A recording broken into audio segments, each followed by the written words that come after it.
bikebiker.com here. Today about Garmin's newest bike light, which is the UT800.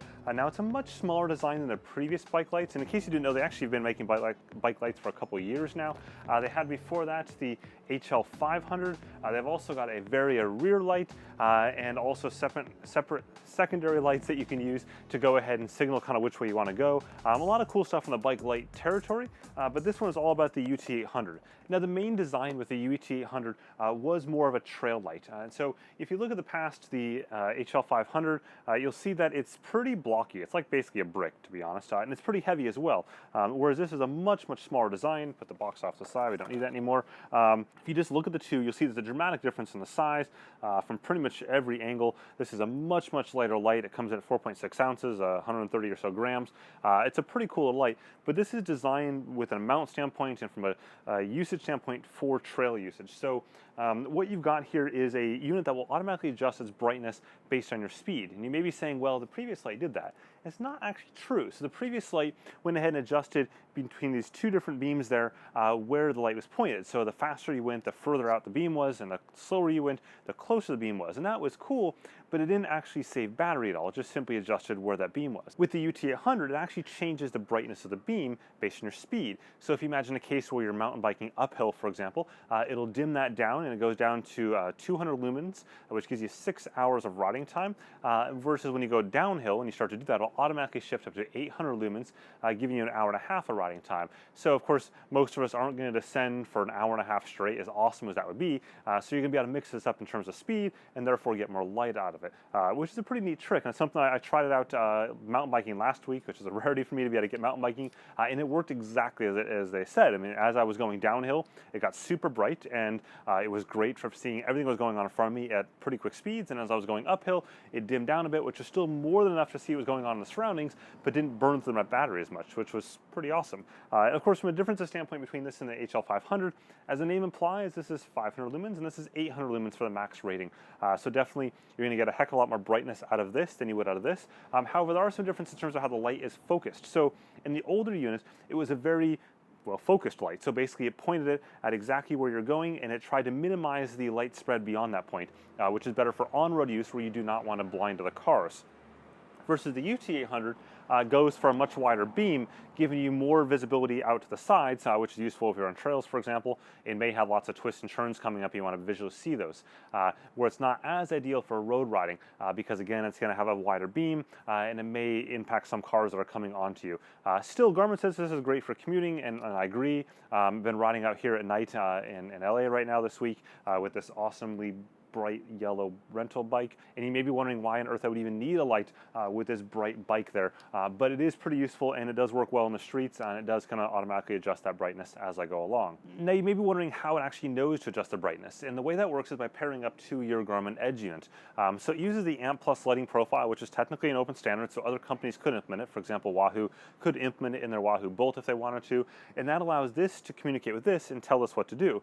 So this unit here, the bike light, actually knows my speed from the Garmin Edge, and it's supported on all the recent Garmin Edge devices, so that's not something you have to worry about as long as you have an Edge device that's made in the last couple of years. The same with some of the newer Forerunners, and like the Phoenix 5, for example, also support this, and it'll simply tell you the speed and then adjust accordingly. You can, of course, set this to be a hard on or off, or the dimness level that you want to, so it's not just restricted to automatically controlling it, and that's something to keep in mind. So for example, I did see a quirk last night when I was riding where in the really bright intersections, it'll use the ambient light sensor on the edge here to automatically dim the light, and it goes into what's a daylight mode. So basically it's going to blink in this daylight mode to save a ton of battery, because in that mode it gets 20 hours of battery, but it still provides you just a visibility sort of helpfulness there that other drivers can see you. The problem was that at night it's not so awesome, and so I had a scenario where the super bright lights of some of the intersections here in LA were actually triggering it to think it was daylight out and it go into the flashing mode. I brought it up to Garmin yesterday, and they said, or this morning, and they said it's something they're working on. It may have a fix in the next firmware version of the Edge itself, actually. And this is actually an Edge 820 that was doing that. That should hopefully resolve that. But again, I could have simply overrode it and just held it to static on through that section. I never had that happen out on the trails or any really dark section. It was just like the craziest, brightest intersections where it popped up. So, for what it's worth. So now what's cool about this also is the new mount system. And so in the past you had was effectively a quarter turn mount turned upside down, and that's still true here. You can actually use this old mount on this just fine. It locks in place, it's all good. But this new mount gives you a little more flexibility in how it's mounted. So previously with this one, for example, your mount was one location. So meaning if you wanted to change the beam up or down, you had to move your entire bike mount up or down, which kind of sucked. Versus now, they've got this new mount system that has what is effectively a GoPro mount, but they call it frictionless, meaning it won't move, that locks it into place here using a bolt. And then they have that same upside down quarter turn mount with this funky little like thing that basically pops it in place. So I can go and take this and just simply put it in place there, and in just like a second I can have it locked in place and it's nice and tight and not going anywhere. And then I can remove it again after I'm done. So if you're locking up your bike somewhere, you can do that, pop this, and you're good to go, and still have the adjustability that you would have had on some other bike lights. And it's pretty darn neat. What's even cooler though is that you can actually use this with other devices. So, for example, the Garmin Varia action camera, it's the same GoPro mount, or even just a GoPro. It doesn't really matter. This little adapter thingy here, they're going to sell as well separately. So you can use this with the standard Garmin mount upside down and get that same sort of flexibility that you want for other devices as well, to be able to quickly pop on and off something like an action camera. Okay, so now that we've talked about some of the tech details behind it, let's actually look at some of the light itself. So what I've got is a bunch of footage I shot mountain biking last week and then riding again last night out in various scenarios. So starting off with the mountain biking side, it was a pitch black light. There was no moonlight whatsoever. We were mostly in trails and then some open like fields and stuff like that, but there was no moonlight at all. So it was just purely this light and only this light that was doing that. And so there's two sections. One, I'll show you kind of walking through different pieces here. So you can see right now, I've got it where it is on the highest mode, and then I'm gonna go ahead and drop it down to the second highest mode and the third highest mode or the lowest mode, and then turn it completely off. So you can see the difference there, and it's pretty dramatic. There's no light whatsoever, and so therefore it's a pretty big difference. And it was equally good when I was in a group of people. So we had 3 of us, and we had varying light capabilities, and I was in the back, and it definitely spread a lot of light out there, and it did that really well in terms of, again, speed up and down. Everyone in our group agreed that it was actually pretty cool the way it dimmed and increased the light throughout the different speed ranges, and it made it appropriate to situation. At no point during that night did I sit there and go, oh, I wish I had more light, or I wish I had less light. It just was appropriate every single time. So that's pretty cool. In fact, the manual, if you look at it, shows you the different speeds and then what lumen will be at each speed, and it's pretty neat. And the same goes, the manual also shows you the different intensities and the battery lasting for each one. In fact, I'd give actually the manual like some props here. It's a pretty decent little quick start guide. Like, it's everything you want on one little page and none of the extra crap that usually comes with it. So nicely done. Next, let's talk the road cycling side of things.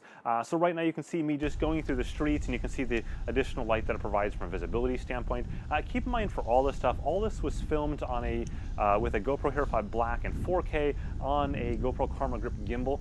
The reason why I point that out is that that is a much lower light camera than something like a DSLR. And to give you an understanding of how different that is, I'm going to show you right now side by side. Here is the GoPro footage of the same scene, and then here is the DSLR footage of that same scene shot with a different camera. So when you're looking at light comparisons, no matter who they're from, whether me or someone else, keep in mind it's all about the camera. It's not so much about the light, which isn't to say the light's not super important, because obviously it is, but when you talk about comparisons, I can make anything look like anything based on what settings I use in that camera. So that's really, really important to understand. So therefore, I'm just trying to keep you all the same GoPro footage across the board to judge light variances, but I wouldn't be super picky about what the GoPro thinks that light looks like, because that doesn't necessarily match what I see. What I see matches more what the DSLR looks like, but that's a $3,000 camera versus a $400 camera. So again, differences. Anyways, road riding. So here I am out in the middle of nowhere on a road path, and you can see right now at full brightness, and then we'll chuck it down one level setting below that, the next level setting, and the final level setting, and then pitch black entirely. And there's also 2 other modes that I mentioned. One is a pulsing mode, so that'll actually pulse the light on and off slowly, and that's kind of like if you want to use it for commuting or something like that, where you still have visibility. It doesn't shut the light off entirely, but it saves a lot of battery. And then you have the daylight mode, which just looks horrendous while you're riding at night, but just so you can see what that looks like more easily at nighttime than you could in the daytime. So there you have it on the light and what it looks like. Definitely cool stuff, and it definitely works really, really well. And it's something that, you know, I have no problem using this, and I probably will actually use this as my main bike light going forward, which, you know, I've typically used a lot of random lights that I have. I just charge up something with USB, like this one is here, and then I just go with it. But usually I'm go with smaller lights because I don't want to have a clunky thing like this on my bike all the time. But this is nice, and I like the GoPro style mount there as well, so that allows me to then use it with other mounts, accessories on my out front bike mount. So I'm pretty happy with this. I think this could be a mainstay in my stable going forward. One note on the battery is that, yes, it is powered by micro USB, but it would overpower a battery pack in terms of if you try to run it at the same time. So certainly you can charge it from like a USB battery pack if you wanted to go super long life, but that's probably really not what this is designed for. This is really designed for someone who's wanting to go out and ride mountain biking for a couple hours, or commuting day in and day out from a trail standpoint. But it's not really the best option, like if you're doing a 24-hour mountain bike race or something like that, that you just need the longer lasting battery on. And the same goes as well, if you need more light than this, there are certainly lights that are far more capable in terms of lumens, you know, 1200 lumens and beyond. But the difference with those, you're carrying more weight. This is it. This is the whole thing. There's no separate battery pack, for example, and all that kind of stuff. So again, another pro and con that you got to consider in terms of what you want for lights. For me, for casual mountain biking that I may do every once in a while, and then for road riding, I'm totally good with this. With that, thanks for watching. Go and like that like button down below, as well as the subscribe button. Also, do not forget there's a full in-depth review on this doohickey right down in the description field. Just the very first link right there gets you tons more detail beyond what I've talked about here today, and a lot more pictures because everyone likes pictures. Have a good one.